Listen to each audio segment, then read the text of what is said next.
تنقید اور تعریف کے موقع پہ انسان کیا کرے؟ تنقید پہ تو اپنے اوپر جبر کرے، اپنے آپ کو سنبھال کے رکھے۔ سب سے اچھی بات تو یہ ہے بالکل پرواہ ہی نہ کرے کسی نے تعریف کیا یا کسی نے مذمت کی۔ اصل حالت یہی ہے، سچی بات کرے، صحیح بات کرے، ظالموں کے خلاف ڈٹ کے بد دعائیں دے، پبلک میں دے، تاکہ لوگوں میں شعور پیدا ہو کہ ہم کب تک ظلم کی چکی میں پستے رہیں گے۔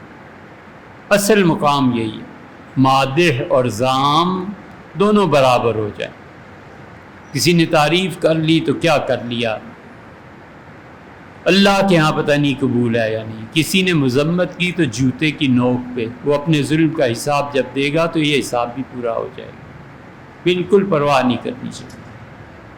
اور دوسری چیز، سیدنا ابوبکر رضی اللہ عنہ جب اپنی تعریف سنتے تھے تو یہ کئی بار ہو چکا ہے، اس کے بعد شاید نہ پھر بات کریں اس موضوع پہ۔ اللہم انت عالم منی، انت عالم منی بنفسی۔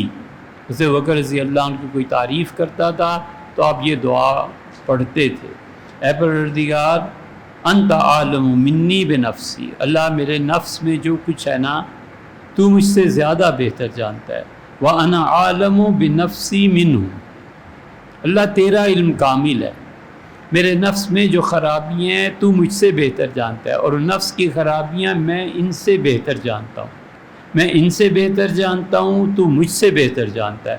اللہم اجعلنی خیرا مما یظنون، اللہ لوگ میرے بارے میں جو اچھا گمان رکھتے ہیں اسے سچا کر دیں۔ واغفر لی ما لا یعلمون، اور اللہ جو میری برائیاں نہیں جانتے، میرے گناہ، اللہ ان کو معاف فرما دے۔ ولا تؤاخذنی بما یقولون، اور اللہ یہ جو میری تعریفیں ہو رہی ہیں اے رب مجھے اس پہ گرفت نہ فرما، مجھے پکڑ نہیں۔ اسی لیے رسول اللہ صلی اللہ علیہ وسلم نے فرمایا جب قبر میں جاتا ہے تو اس ظالم کو فرشتے اٹھاتے ہیں اور کہتے ہیں تو ایسے ہی تھا جیسے لوگ تیری تعریف کرتے تھے۔ پھر پتہ چلتا ہے مارتے ہیں اسے، الٹا کے پلٹاتے ہیں، اور زمین میں امام طحاوی رحمۃ اللہ کی نقل میں حدیث میں آیا ہے زمین سے تیل نکل آتا ہے۔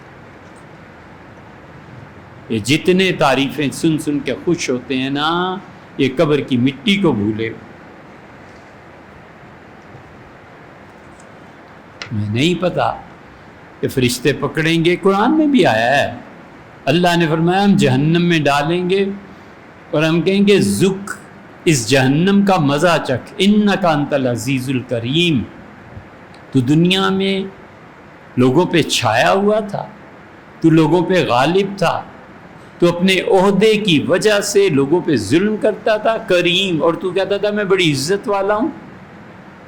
یہ پتہ چلا ہے عزت کا جب تباہی پھرے گی۔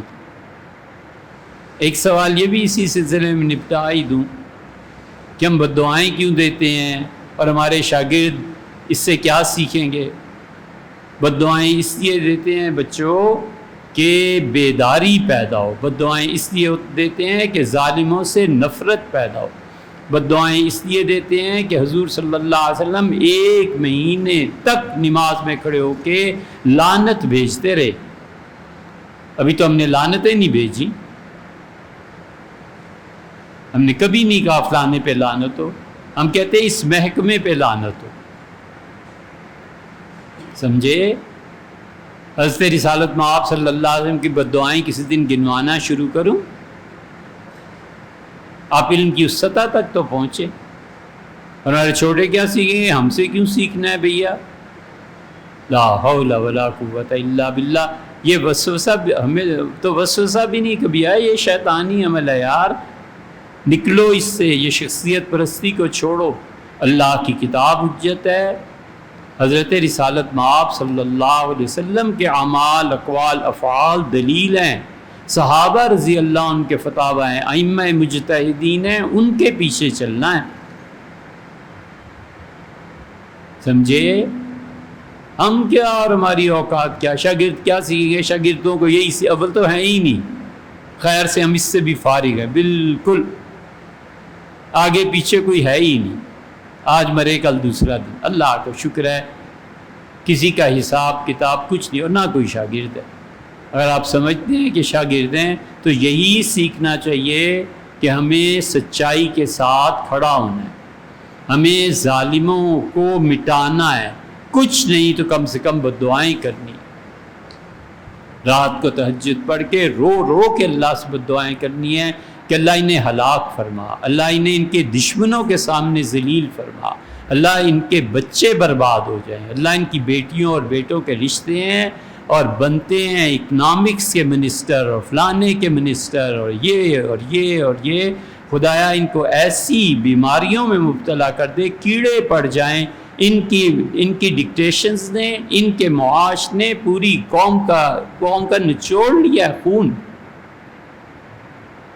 95 میں 2 ارب ڈالر لے لیے، وہ کدھر گئے یار؟ اب 2 ارب ڈالر تیل کے ہوتے ہوئے، ہرمز کے کھلے ہوئے بھی پیٹرول سے وصول کرنے ہیں، ہم کیوں دیں؟ ہم کہاں جائیں؟ کہاں سے کما کے لائیں؟ پھر تم پوچھتے ہو کہ بد دعائیں کیوں دیتے ہیں؟ بچے بھی تم پہ ظلم ہوا نہیں نا؟ جس دن تم ظلم کی چکی پہ چڑھے پھر ہم پوچھیں گے بد دعائیں ہم دیتے نہیں ہیں۔ یہ غلط آپ نے کہا، دل سے نکلتی ہیں۔ کون بد دعا دیتا ہے؟ دل سے نکلتی ہیں۔ حضرت سعید رضی اللہ عنہ رحمۃ اللہ علیہ مدینہ منورہ کے سب سے بڑے تابعی تھے، لوگ کہتے ہیں ان جیسا آدمی نہیں گزرا تابعین، امام احمد کہتے تھے رحمہ اللہ، امام احمد کا قول۔ بنو امیہ کے شہزادے حاضر ہوئے حضرت کے روضہ مبارک پہ علیہ الصلوۃ والتسلیم، گزرتے ہوئے سعید رحمۃ اللہ علیہ بیٹھے تھے تو ایک شہزادے نے جھک کے بڑی ادب سے پوچھا کہ حضرت میں نے سنا ہے آپ حج پہ جب بھی جاتے ہیں تو بیت اللہ کو دیکھ کے آپ ہاتھ اٹھاتے ہیں اور ہماری حکومت کے لیے بد دعا فرماتے ہیں۔ فرمایا بیٹے شہزادے آپ نے غلط سنا ہے۔ اس کا حضرت اللہ آپ کو جزائے خیر دے، اللہ خوش رکھے، لوگ کہتے ہیں۔ فرمایا لوگ جھوٹ بولتے ہیں، صرف بیت اللہ کو دیکھ کے نہیں، اس مسجد نبوی میں 5 وقت دونوں ہاتھ اٹھا کے تمہارے لیے بد دعا مانگتے ہیں۔